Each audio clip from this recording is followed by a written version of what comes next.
दोस्तों, क्या आपको मालूम है रावण की पत्नी मंदोदरी ने क्यों किया विभीषण से विवाह?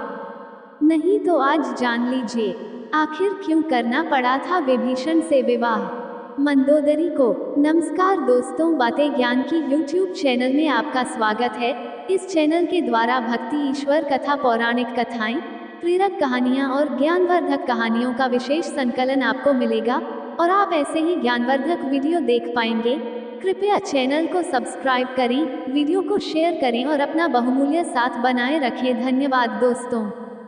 जय श्री कृष्णा, राधे राधे। क्योंकि मंदोदरी एक सती स्त्री थी जो अपने पति के प्रति समर्पण का भाव रखती थी, ऐसे में मंदोदरी का विभीषण से विवाह करना अपने आप में हैरान करने वाली घटना है। हालांकि रामायण से इत्र की रामायण में ऐसे ही कई अजीब किस्से हैं। ये भी सोचने में आता है कि कुछ समाजों में प्राचीन काल में ऐसा ही प्रचलन था। पुलस्त्य ऋषि के पुत्र और महर्षि अगस्त्य के भाई महर्षि विश्रवा ने राक्षसराज सुमाली और ताड़का की पुत्री राजकुमारी कैकसी से विवाह किया था।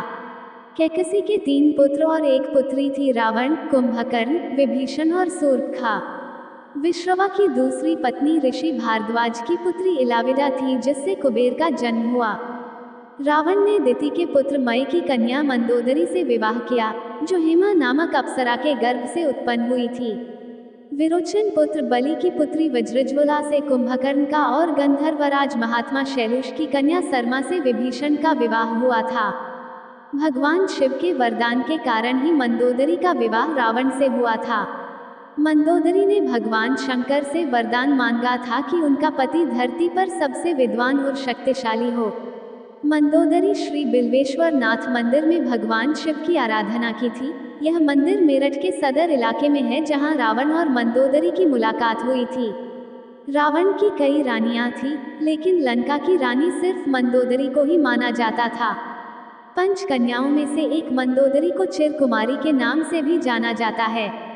अपने पति रावण के मनोरंजनार्थ मंदोदरी ने ही शतरंज के खेल का प्रारंभ किया था। मंदोदरी से रावण को पुत्र मिले अक्षय कुमार, मेघनाद और अतिकाया। महोदर, प्रहस्त, विरूपाक्ष और भीकम वीर को भी उनका पुत्र माना जाता है। एक कथा यह है कि रावण की मृत्यु एक खास बाण से हो सकती थी। इस बाण की जानकारी मंदोदरी को थी।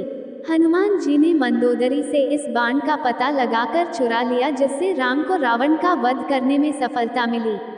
सिंहलदीप की राजकन्या और एक मातृका का भी नाम मंदोदरी था। हालांकि जनश्रुतियों के अनुसार मंदोदरी मध्य प्रदेश के मंदसौर राज्य की राजकुमारी थी। ये भी माना जाता है कि मंदोदरी राजस्थान के जोधपुर के निकट मंदोर की थी। जब रावण सीता का हरण करके लाया था, तब भी मंदोदरी ने इसका विरोध कर सीता को पुनः राम को सौंपने का कहा था, लेकिन रावण ने मंदोदरी की एक नहीं सुनी और रावण का राम के साथ भयंकर युद्ध हुआ। ऐसा माना जाता है कि राम रावण के युद्ध एकमात्र विभीषण को छोड़कर उसके पूरे कुल का नाश हो गया था।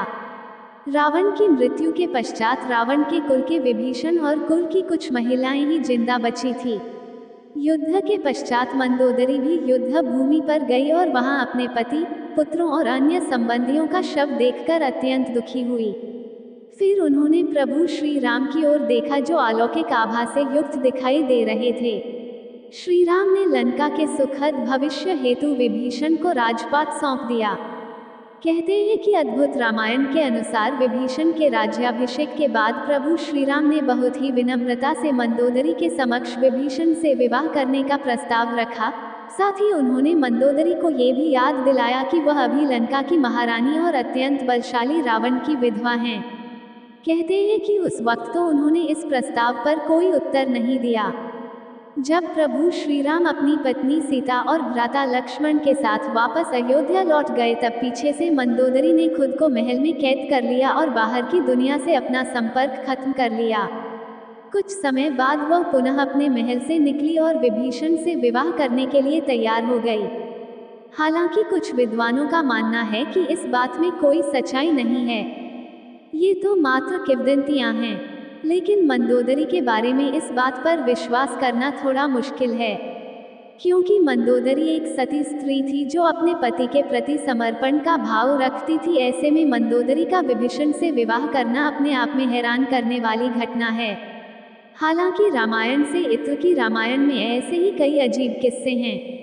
ये भी सोचने में आता है कि कुछ समाजों में प्राचीन काल में ऐसा ही प्रचलन था। सुग्रीव ने भी बाली के मारे जाने के बाद उसकी पत्नी से विवाह कर लिया था।